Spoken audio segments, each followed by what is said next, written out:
lagi Anda akan menyaksikan Kompas Malam, didukung oleh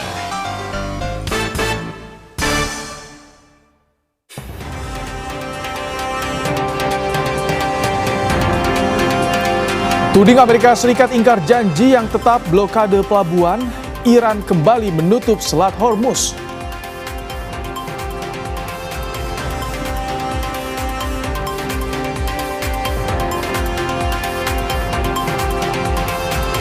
Di tengah gencatan senjata, warga Lebanon khawatir Israel tetap melancarkan serangan.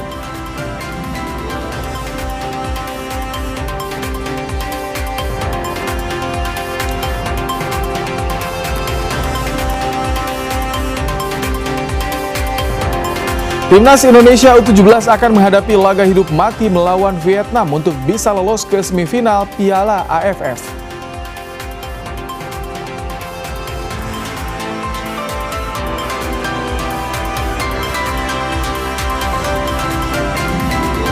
Delapan jenazah korban helikopter yang jatuh di Sekadau, Kalimantan Barat diserahkan ke keluarga.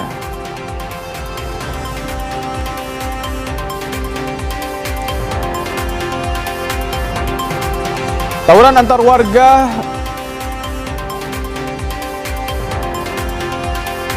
antar warga pecah di Petamburan, Tanah Abang, Jakarta Pusat. Sejumlah lapak pedagang terbakar.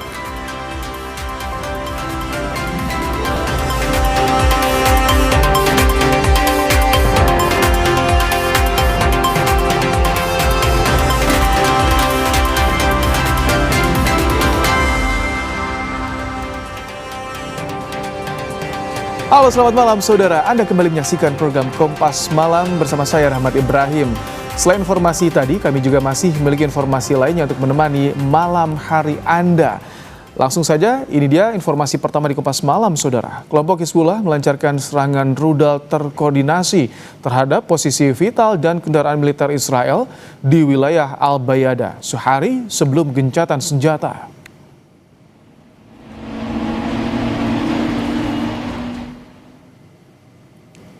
Serangan tersebut mencakup serangan rudal berpemandu, rentetan roket, dan drone serang yang menargetkan situs-situs militer Israel di selatan Lebanon hingga ke pedalaman wilayah pendudukan utara. Lebih dari 20 roket diluncurkan oleh pejuang Hizbullah dalam waktu 3 menit menuju permukiman di Palestina Utara yang diduduki Israel.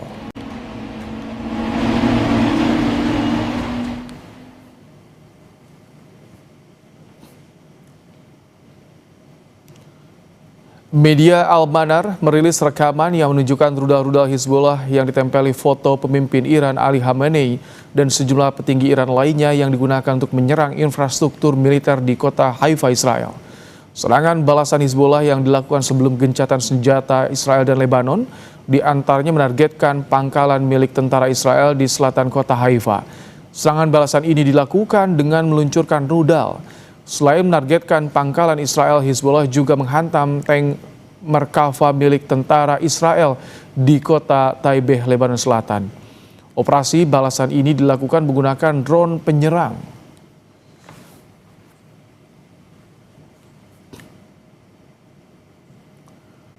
Salah satu warga Israel Utara terluka terkena pecahan roket yang hancur usai dicegah sistem pertahanan udara milik militer Israel.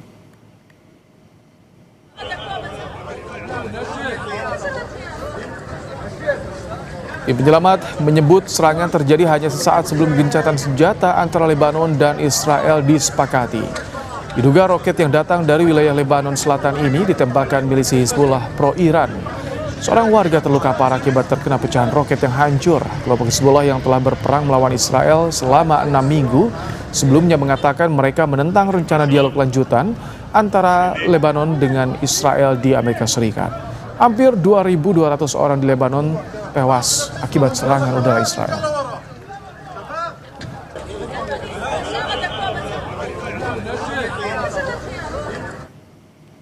Militer Israel menghancurkan puluhan lokasi yang diduga milik kelompok Hizbullah di Lebanon Selatan. Israel mengklaim menemukan sejumlah gudang senjata Hizbullah. Barang-barang yang disita termasuk peluncur rudal senapan, amunisi, granat, rudal anti pesawat, dan peralatan militer lainnya.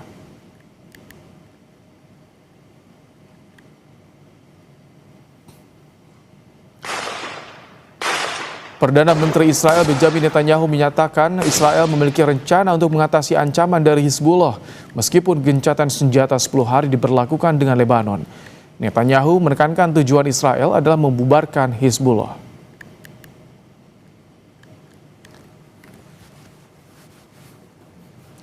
והתשובה שלי, הבאנו הישגים כבירים. היו לנו שני איומים מלבנון, איום קרוב ואיום רחוק. האיום הקרוב, חדירת אלפי מחבלים לשטחנו, וירי נ"ט ליישובינו. והאיום הרחוק, שנסראללה בנה אותו במשך שנים, ירי של 100... Saudara, ketegangan di Selat Hormuz semakin memanas seiring dengan penutupan kembali perairan Selat Hormuz oleh Iran.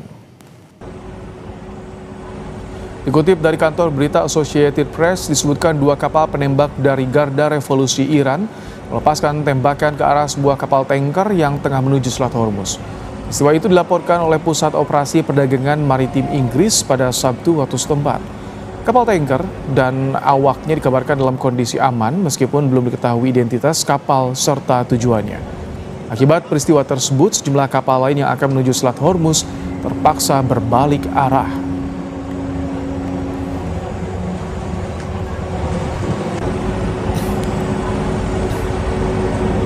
Ya, kurang dari 24 jam usai Iran umumkan buka Selat Hormuz, Iran mengubah haluan dengan kembali memblokade Selat Hormuz. Blokade dilakukan Iran dengan dalih AS telah melanggar kesepakatan.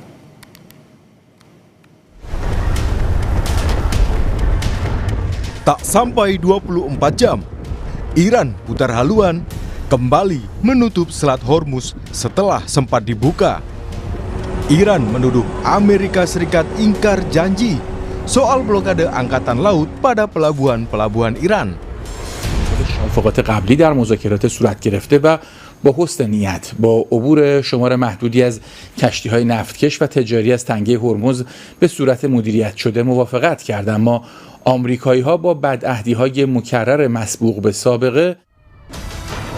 Sebelumnya, Presiden Amerika Serikat Donald Trump mengatakan blokade di Hormuz masih akan terus berlangsung. Trump mengisyaratkan gencatan senjata 2 minggu yang berakhir pada 22 April kemungkinan tidak akan diperpanjang. Pentagon menyatakan pasukan Amerika Serikat di Timur Tengah berada dalam status siaga tinggi dan siap kembali beroperasi jika diplomasi gagal. Maybe I won't extend it, but the blockade is going to remain. But maybe I won't extend it. So you have a blockade, and unfortunately we'll have to start dropping bombs again. Thank you very much, everybody. Thank you. I think it's going to happen.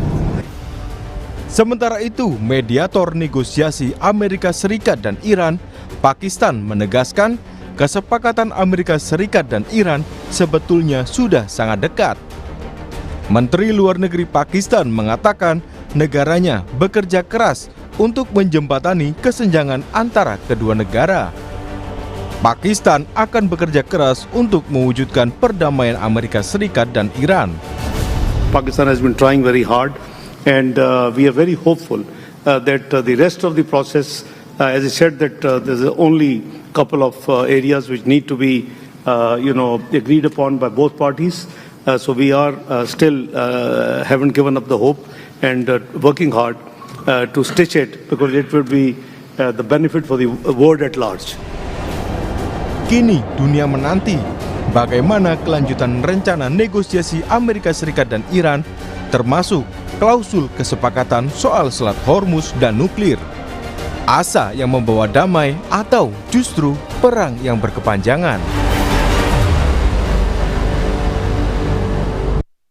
Bagaimana nasib rencana negosiasi jilid 2 di tengah eskalasi yang kembali memanas di Selat Hormuz antara Amerika Serikat dan Iran? Kita akan bahas bersama dengan Guru Besar Hukum Internasional UI Hikmahanto Juwana. Selamat malam, Prof. Hikmah.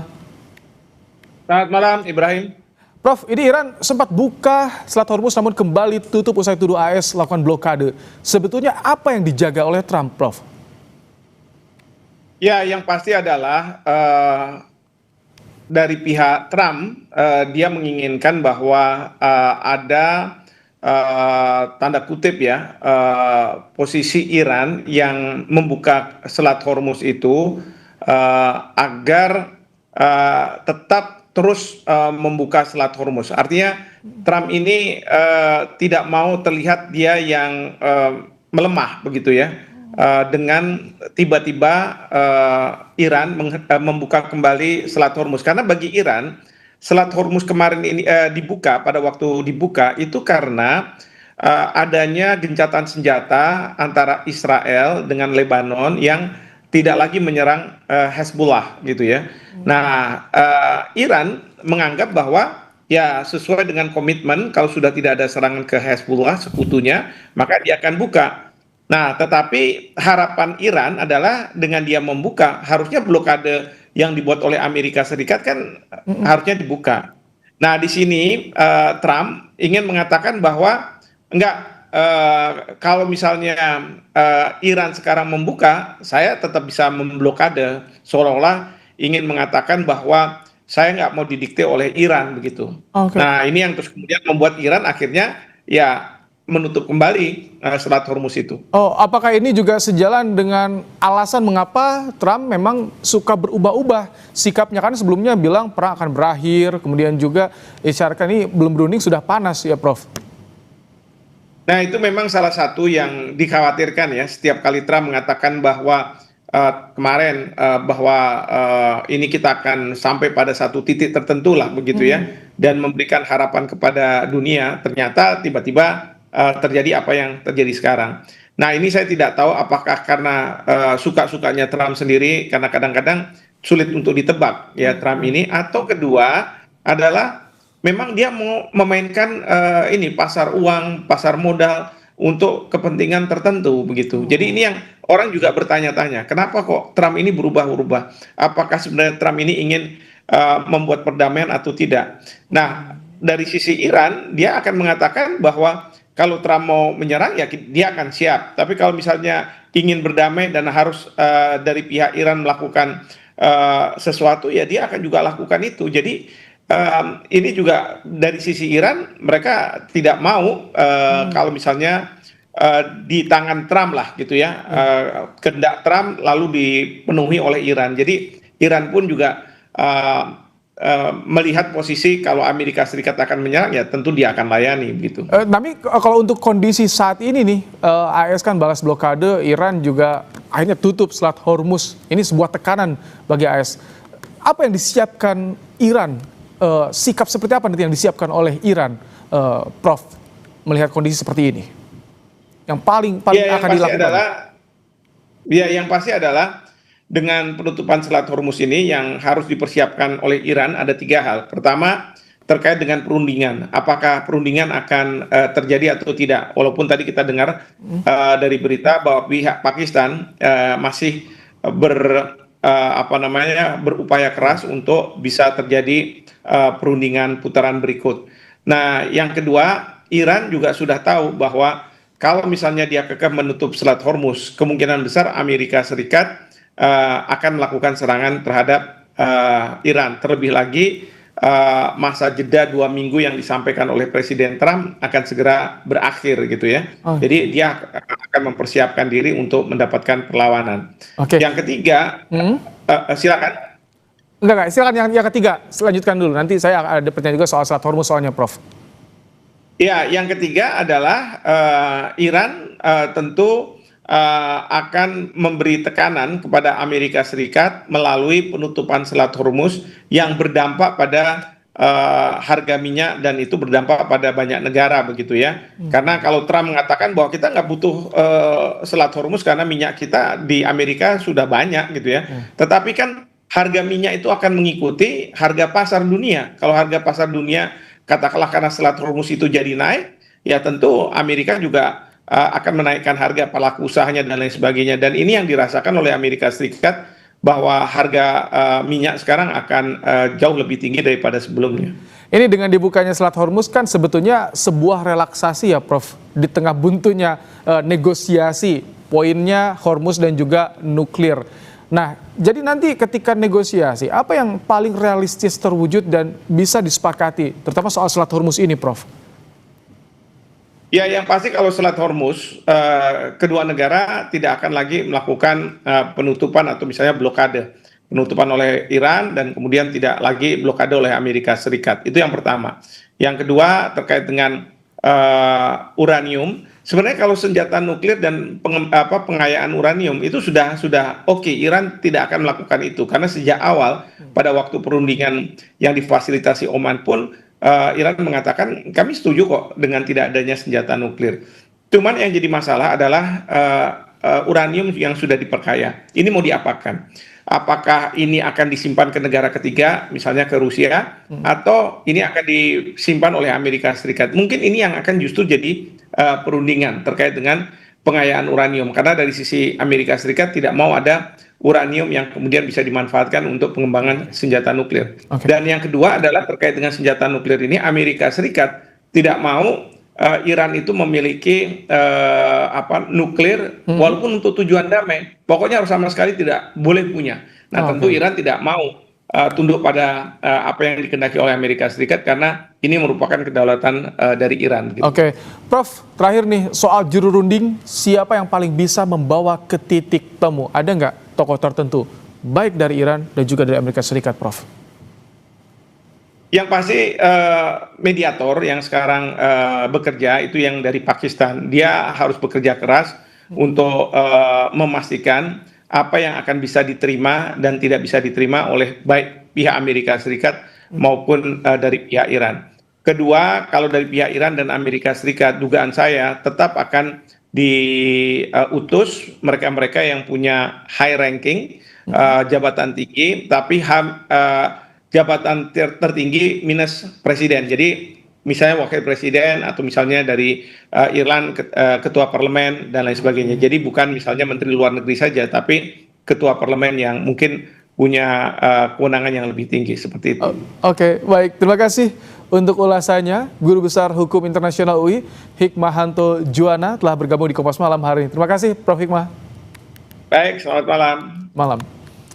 Sore di tengah gencatan senjata yang rapuh, warga Lebanon masih khawatir Israel tetap melancarkan serangan.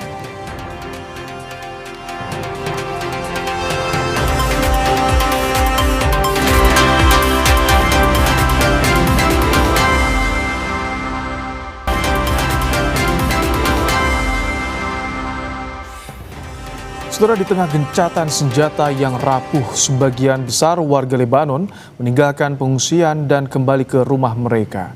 Namun warga mengaku khawatir Israel tetap melancarkan serangan di tengah gencatan senjata.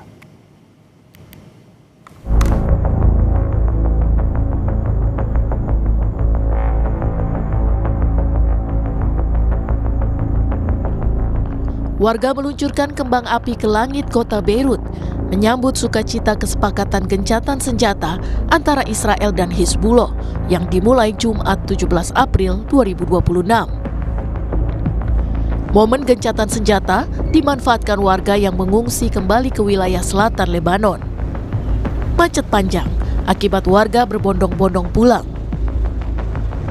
بدي نبوس الارض اللبنان بدي نبوس الارض رجعنا على بيوتنا وان شاء الله يمكن نلاقي بيوتنا سليم يا رب نتامل مسؤولين كل ونحل جدا ونخلص من هالمشكله ما تنعاد بعد تعبت الناس.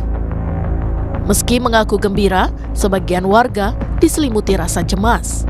Khawatir Israel akan melanggar kesepakatan dengan melancarkan serangan di tengah jeda perang. إن نحن على خوفنا نطلع على بيوت لأنه بتعرفش أنت أي ساعة يمكن هن غدارين بيضربوا علينا عرفت كيف؟ وقلنا عم احنا بنطرنا يومين ثلاثة لحتى نشوف الوضع كيف من ساعتها نطلع بعدين هينا قاعدين هلا يعني بخير شو بدنا نسوي؟ Gencatan senjata selama 10 hari diumumkan Presiden AS Donald Trump usai memfasilitasi negosiasi antara Israel dan Lebanon di Washington DC. Negosiasi dilakukan setelah lebih dari sebulan perang berkecamuk antara Israel dan kelompok Hizbullah di Lebanon. Gencatan senjata antara Israel dan Lebanon memasuki hari kedua, warga yang mengungsi mulai kembali ke rumah mereka di Lebanon Selatan. Meski sebagian memilih bertahan karena khawatir Israel kembali menyerang. Untuk mengetahui situasi gencatan senjata, kami saat ini sudah bersama dengan WNI yang berada di Lebanon, Irfan Afendi. Selamat malam, Mas Irfan. Selamat sore dari waktu Lebanon. Baik, Jadi di hari kedua gencatan senjata, bagaimana kondisi saat ini di Lebanon, Mas Irfan? Bisa digambarkan kepada kami? Ya, untuk memasuki hari kedua setelah adanya ceasefire ini, ya alhamdulillah sudah tidak ada bom ya yang terbang di atas kita, karena sejak awal eskalasi itu kita selalu khawatir ada drone, ada pesawat, ada bom yang akan siap dijatuhkan di atas kepala kita. Jadi alhamdulillah sejak 2 hari ini kita sebagai masyarakat yang tinggal di Beirut sini, kita sudah merasa agak tenang ya. Dan kita kemarin melihat ada pergerakan dari para pengungsi yang kemarin mengungsi di Beirut, mereka kembali ke selatan Lebanon. Oke. Tapi ya. Bagaimana? Tapi apa? Tapi kita lihat setelah adanya 2 hari memasuki ceasefire ini, hari ini kami melihat warga yang kemarin kembali ke selatan Lebanon, mereka mulai kembali lagi ke arah Beirut, ke arah utara. Karena setelah mereka kembali ke selatan, mereka mendapati bahwa keadaan memang belum benar-benar seperti ceasefire. Jadi pasukan Zionis masih melakukan penyerangan kepada desa-desa yang ada di selatan, di daerah selatan seperti itu. Hari ini masyarakat yang kemarin kembali ke selatan sekarang sudah bergerak lagi ke arah utara untuk mengungsi lagi. Jadi artinya tidak sepenuhnya gencatan senjata terjadi di sana. Masih ada percikan-percikan atau serangan-serangan dilakukan oleh Israel. Jadi kalau dari ini laporan militer Zionis, memang pasukan Zionis ini setelah adanya ceasefire ini, mereka tidak boleh menyerang daerah seperti Beirut yang kemarin diserang, atau di daerah Beqa di Lebanon Timur, atau yang lebih ke utara seperti itu. Jadi mereka hanya menyerang daerah-daerah yang sudah mereka beri garis kuning. Jadi pasukan militer Zionis ini mereka memberikan desa-desa yang mereka sudah tandai, mereka kasih garis kuning. Jadi ini desa yang kita kuasai, yang mau kita hancurkan. Jadi karena itu masyarakat yang kemarin mau kembali ke selatan, mereka tidak bisa karena pasukan Zionis masih menyerang, masih menghabiskan terus desa-desa yang ada di selatan, seperti itu. Bagaimana sikap dari pemerintah, atau bagaimana, ada alarmkah dari pemerintah memberitahu kepada warga ini wilayah yang jangan dilewati, jangan dimasuki, atau seperti apa imbauan dari pemerintah Lebanon? Ya, dari otoritas Lebanon sendiri ya mereka sampai sekarang masih mengusahakan bagaimana caranya masyarakat ini bisa kembali, dan bagaimana caranya pasukan Zionis ini bisa mengangkat kaki dari tanah Lebanon sendiri. Tapi kan tidak semudah itu. Jadi dari otoritas Lebanon sendiri menghimbau kepada masyarakat ya, mereka kalau mau kembali ke daerah yang di perbatasan sana, di desa-desa yang sudah dikuasai pasukan Zionis, itu tidak dikasih jalan, jadi jalan-jalan ditutup. Beda dengan para pengungsi yang kemarin misalnya dari daerah Beirut Selatan, kota Beirut yang selatan, itu kan kemarin juga ditinggalkan karena ada serangan. Cuma setelah adanya ceasefire, yang di daerah kota Beirut Selatan masih bisa kembali. Cuman kalau untuk yang mau kembali ke daerah di ujung selatan di perbatasan, nah itu tidak bisa. Jadi dari otoritas Lebanon tidak mengizinkan untuk ke sana karena di sana masih berbahaya. Mungkin di jalan ada bom yang masih ditanam, atau masih ada ranjau-ranjau yang masih ditanam. Jadi untuk masyarakat yang mau kembali ke Lebanon Selatan itu masih belum bisa. Seperti itu. Kalau untuk wilayah yang tadi selain Lebanon Selatan, bagaimana pelayanan publik, aktivitas masyarakat dalam 2 hari ini seperti apa? Apakah normal seperti sebelum eskalasi terjadi? Untuk pelayanan publik ya itu semenjaknya gini ya. Jadi masyarakat negara ini Lebanon sendiri ini bukan perang yang pertama atau yang kedua atau yang ketiga atau yang keempat, tapi mereka sudah menjalani kondisi ini sejak puluhan tahun. Ya, sudah sejak lama. Jadi mereka seperti sudah terbiasa dengan keadaan seperti ini. Untuk masyarakat yang seperti masyarakat Beirut yang mereka tidak terdampak dengan serangan, ya mereka melakukan aktivitas seperti biasa. Beda dengan masyarakat yang mereka datang dari selatan dan kemudian mengungsi di kota Beirut, ya tentunya aktivitas mereka sangat terganggu. Mungkin hanya ini, sekolah-sekolah yang misalnya dia sekolah resmi atau sekolah negeri, itu semuanya diberlakukan online, seperti itu. Oke, baik. Mas Irfan, terima kasih untuk informasinya bagaimana menggambarkan kondisi di Beirut, Lebanon saat ini. Semoga rekan-rekan WNI dan juga warga di sana selalu aman, perang betul-betul mereda selamanya. Terima kasih Irfan Afendi, WNI yang berada di Lebanon. Saudara, Timnas Indonesia U17 akan menghadapi laga hidup mati melawan Vietnam untuk bisa lolos ke semifinal Piala AFF.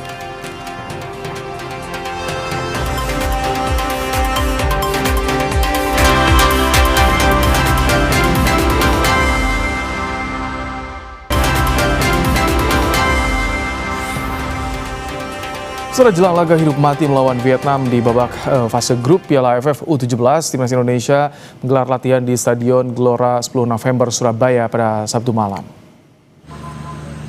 Pembenahan fisik dan pematangan taktikal jadi fokus latihan tim Garuda Asia. Kekalahan dari Malaysia di laga sebelumnya menyulitkan posisi Putu Ekayana CS untuk lolos ke semifinal Piala AFF U17.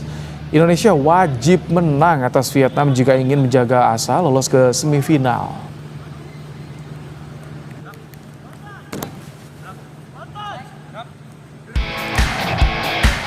Beban berat dipikul pasukan Timnas Indonesia saat menghadapi Vietnam di pertandingan akhir fase grup Piala AFF U17 Minggu malam nanti. Laga ini menjadi penentu apakah Garuda Muda lolos atau tidaknya ke babak semifinal. Kekalahan 0-1 dari Malaysia menyulitkan posisi Putu Ekayana dan kolega untuk lolos ke semifinal. Meski sulit, namun pelatih Timnas U17 Indonesia, Kurniawan Dwi Wilanto menekankan anak asuhnya tetap optimistis dan bermain maksimal. Peluang sangat kecil. Menurut saya sepak bola itu apapun bisa terjadi. Jadi 2 hari rest ini kita akan coba untuk membangkitkan kembali semangat pemain, kemudian menyiapkan taktikal, dan kita akan berjuang seluruhnya. Kami tidak ada yang tidak mungkin. Saya percaya dengan pemain saya bisa memberikan yang terbaik di pertandingan melawan Vietnam. Timnas Indonesia kini punya poin yang sama dengan Malaysia. Sementara Vietnam berada di peringkat pertama klasemen sementara dengan raihan 6 poin dari 2 pertandingan. Hanya juara grup yang otomatis lolos ke semifinal. Sementara 1 slot tambahan diperebutkan oleh runner-up terbaik dari 3 grup yang ada. 3 poin wajib diraih Garuda Muda kala menghadapi Vietnam untuk lolos ke semifinal dan berharap Malaysia seri atau kalah dari Timur Leste. Pertandingan menghadapi Vietnam akan berlangsung Minggu malam di Stadion Gelora Delta Sidoarjo. Tim Liputan Kompas TV. Garuda Asia wajib meraih kemenangan saat menghadapi Vietnam untuk menjaga asa peluang ke semifinal Piala AFF U17. Kita akan bahas bersama dengan analis sepak bola Wesley Huta Galung. Selamat malam Bung Wes. Selamat malam Mas Toy. Ini tipis sebetulnya peluangnya, tapi bagaimana, apa yang harus disiapkan untuk melawan Vietnam esok Bung Wes? Ya tipis itu kan bukan berarti tertutup ya Mas Toy. Anggaplah tadi sampaikan standar Malaysia imbang dan kita bisa mengalahkan Vietnam, ya kita bisa menjadi runner-up terbaik. Saat ini kan di grup B, di grup C runner-up terbaiknya kan poinnya 4. Myanmar nomor 1 Singapura, nomor 2 Myanmar. Jadi kalau kita bisa dapatkan 6 poin di laga terakhir ya kenapa tidak? Dan selalu ada peluang itu. Lalu apa yang dilakukan tadi tanya, saya pikir memang harus lebih percaya diri. Pertama, karena kondisi mental anak-anak ini kan yang paling sulit itu adalah menjaga konsistensi permainan mereka usia muda. Lalu tekanan, tidak mudah anak muda itu bermain dengan tekanan ekspektasi publik yang begitu besar. Dan secara taktikal ya kita bisa dialah kemarin, kalau bisa serangannya jangan terlalu monoton dari tangan. Jadi agak lebih bertarik. Tapi ini kalau anak-anak Garuda Asia ketika melihat bagaimana grup B dan C peringkat keduanya poin 4, ini secara moral mereka akan tambah semangat kan Bung Wes ya harusnya? Ya Mas, suaranya hilang? Ya kalau misalkan melihat runner up yang grup B, grup C kan poinnya hanya 4. Artinya mereka harusnya tambah semangat ya Bung Wes? Karena jika menang ini peluangnya semakin besar ya? Ya Mas Faim, tadi suaranya hilang. Sekarang gimana Bung Wes? Jelas? Jelas, ya.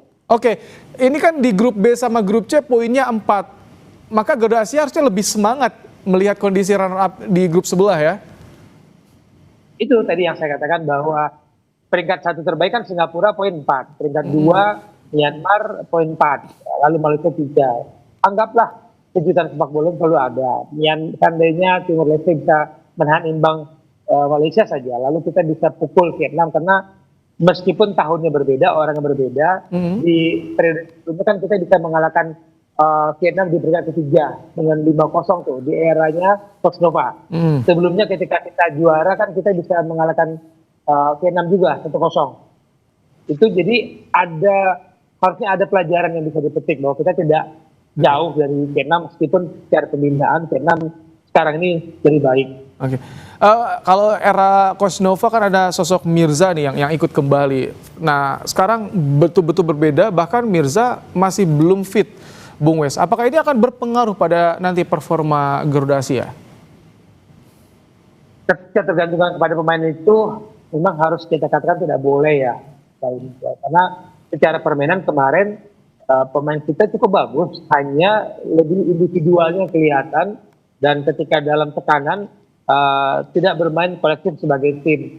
Oke lah, gol kecolongan kita dari Malaysia, tapi kita bisa membangun serangan kok sebenarnya, hanya kurang tenang dan masih aksi individunya masih menonjol dibandingkan kolektivitas tim. Oke, ini bertanding melawan Vietnam. Vietnam kalahkan Timor Leste 10-0, kalahkan Malaysia 4-0. Apa menurut Bung Wes yang perlu diwaspadai di Vietnam oleh Garuda Asia? Bermain secara tim itu Vietnam terlihat sekali baik ya, kompak sekali, dan arah serangannya hampir dari semua lini kan Mas. Beda dengan kita yang kemarin waktu lawan Malaysia, pergantian pemain pun dengan masuknya Ciro, masuknya Chico Jericho, kita banyak menyerang dari sisi kanan atau kiri pertahanan lawan. Jadi ini ketika sudah mentok ya aksi individunya nggak muncul. Ini yang harus diantisipasi ketika Vietnam itu akan menyerang dengan baik ya secara menyeluruh dari ini. Oke. Perlu tidak dilakukan rotasi pemain, Bung Wes, untuk mempersiapkan pemain yang lebih bugar tentunya? Ya, ini kan rotasi kita yang selalu berharap ya, sebaiknya begini, sebaiknya begitu, karena kita ingin sekali melihat tim ini lolos. Kalau kita lihat secara tim, pelatih yang lebih tahu kondisi fisik para pemain, kondisi mental, karena selain fisik, mental mempengaruhi, Mas Brahim. Pemain muda ini kalau tidak siap dengan tekanan yang luar biasa, skillnya hilang. Nah, tapi yang kita tunggu adalah elemen kejutan. Dalam setiap pertandingan itu, saya yakin semua pelatih harus punya yang namanya elemen kejutan yang membuat lawan tidak siap dengan strateginya ketika tiba-tiba kita bermain dengan satu atau dua perubahan yang bisa mewujudkan. Ya, semoga ada kejutan nanti ketika di match esok hari, dan tentu bagi supporter harus tetap mendukung karena perjuangan Garuda Asia, perjuangan anak-anak muda kita tentunya. Terima kasih Bung Wes untuk ulasan di program Kompas Malam hari ini. Terima kasih. Tawuran antar warga pecah di Petamburan Tanah Abang, Jakarta Pusat. Sejumlah lapak pedagang terbakar.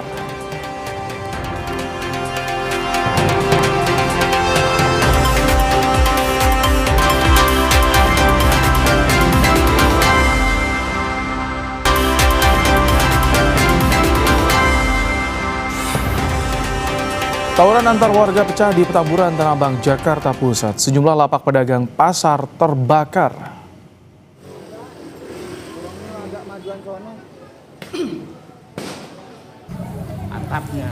Dua kelompok terlibat aksi tawuran dengan membawa senjata tajam dan petasan. Aksi tawuran berlangsung hampir 1 jam, berujung terbakarnya 2 lapak pedagang.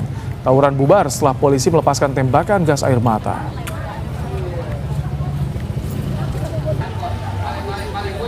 Awalnya yang dari sana nyerang Pak, banyak Pak. Tiba-tiba ada api di sana disundut. Terus kita mundur Pak karena terlalu banyak orang yang di sana, banyak banget orang yang di sana. Jadi kita udah nggak berani, orang sajam semua di sana. Sajam Pak, panjang-panjang. Bawa petasan juga nggak kayak itu? Wah, petasan nggak kehitung Pak. Emang kagak berhenti petasannya, sampai datang Belangwir pun masih petasan. Sebuah bus Transjateng terbakar di Semarang. Penumpang panik namun berhasil menyelamatkan diri. Upaya pemadaman bus dilakukan dengan alat pemadam ringan milik warga. Insiden berawal saat warga melihat ada kepulan asap dari bagian roda depan. Penumpang langsung turun dari bus menyelamatkan diri. Ada keluar asap dari bawah ban, di atas ban itu, ban yang depan itu keluar asap warna hitam. Terus kemudian ada penumpang pada turun dan ada asap yang keluar dari pintu keluar. Saudara, 8 jenazah korban helikopter yang jatuh di Sekadau, Kalimantan Barat diserahkan pada keluarga. 7 jenazah dipulangkan ke rumah duka melalui udara dan 1 jenazah lainnya via jalur darat. Jenazah terakhir korban helikopter jatuh diserahkan ke keluarga pada Sabtu pagi di Rumah Sakit Bayangkara Anton Sujarwo, Pontianak. Jenazah diberangkatkan melalui jalur darat ke rumah duka di Kabupaten Melawi. Sementara 7 jenazah lainnya lebih dulu diberangkatkan lewat jalur udara.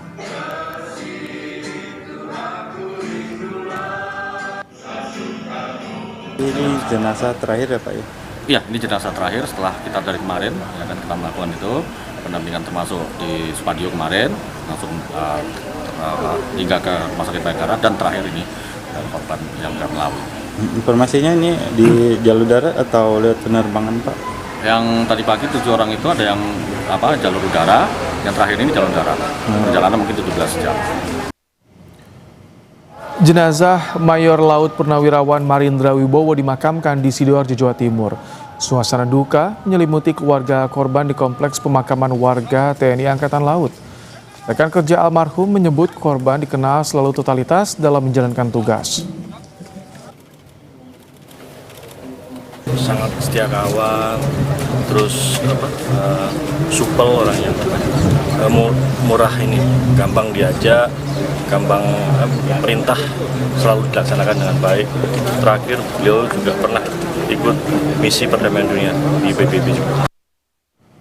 Seorang pencuri spesialis rumah kosong di Padang, Sumatera Barat dibekuk polisi. Modus pelaku berpura-pura jadi pemulung.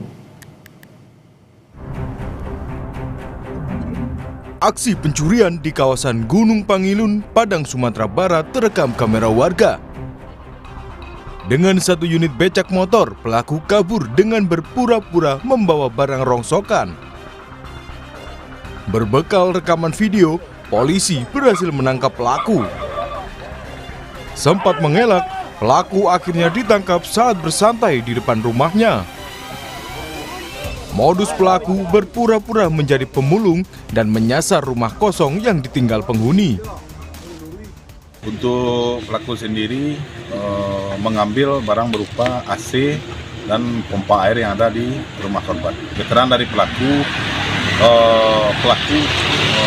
melihat atau mengintai dari jauh itu kondisi rumah. Setelah kondisi rumah dalam keadaan kosong, pelaku langsung melancarkan aksinya dengan berpura-pura membawa bentor, seakan mencari barang bekas. Pelaku dijerat pasal pencurian dengan ancaman hukuman maksimal 5 tahun penjara. Rio Johannes, Kompas TV, Padang, Sumatera Barat. Tuding Amerika Serikat ingkar janji yang tetap blokade pelabuhan, Iran kembali menutup Selat Hormuz.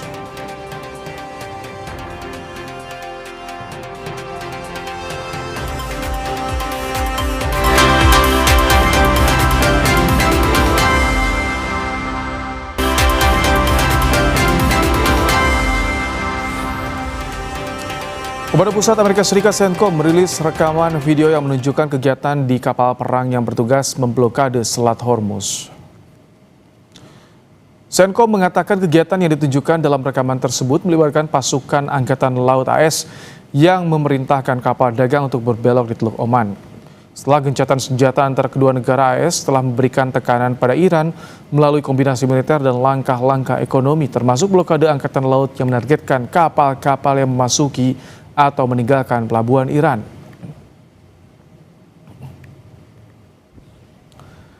Setelah sempat dibuka, Iran kembali menutup Selat Hormuz pada Sabtu waktu setempat. Penutupan dilakukan karena Amerika Serikat melanggar kesepakatan negosiasi dengan melanjutkan blokade terhadap pelabuhan Iran.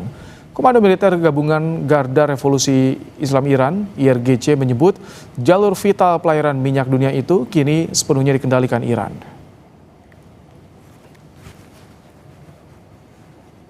بیا اعلام کرد در پی بدعهدی مکرر آمریکا وضعیت تنگه هرمز به حالت قبل یعنی کنترل شدید برگشت و این تنگه راهبردی تحت مدیریت و کنترل توافقات قبلی در مذاکرات صورت گرفته و با حسن نیت با عبور شمار محدودی از کشتی‌های نفتکش و تجاری از تنگه هرمز به صورت مدیریت شده موافقت کردند. اما آمریکایی‌ها با بدعهدی‌های مکرر مسبوق به سابقه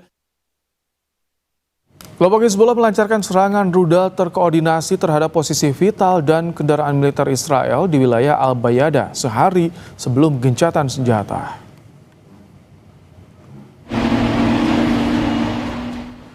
Serangan tersebut mencakup serangan rudal berpemandu, rentetan roket, dan drone serang yang menargetkan situs-situs militer Israel di selatan Lebanon hingga ke pedalaman wilayah pendudukan utara. Lebih dari 20 roket diluncurkan oleh pejuang Hizbullah dalam waktu 3 menit menuju permukiman di Palestina Utara yang diduduki Israel.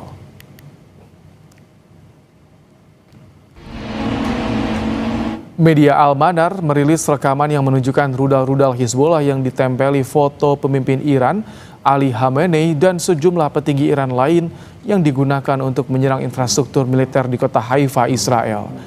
Serangan balasan Hizbullah yang dilakukan sebelum gencatan senjata Israel dan Lebanon diantaranya menargetkan pangkalan milik tentara Israel di selatan kota Haifa.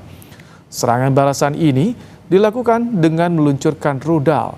Selain menargetkan pangkalan Israel, Hizbullah juga menghantam tank Merkava milik tentara Israel di kota Taibeh, Lebanon Selatan.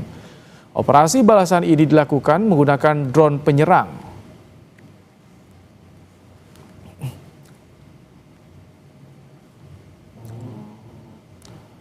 Demikian Kompas Malam hari ini. Perbarui terus informasi Anda di Kompas TV dengan 3 botol air mineral 700 ml yang setara dengan 2 liter air untuk 1 hari penuh kesejukan.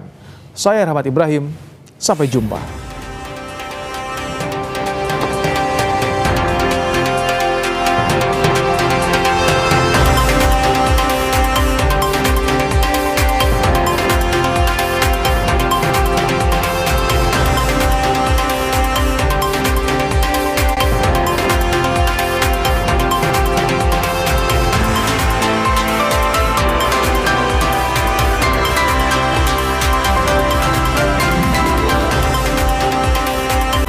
Terima kasih Anda telah menyaksikan Kompas Malam.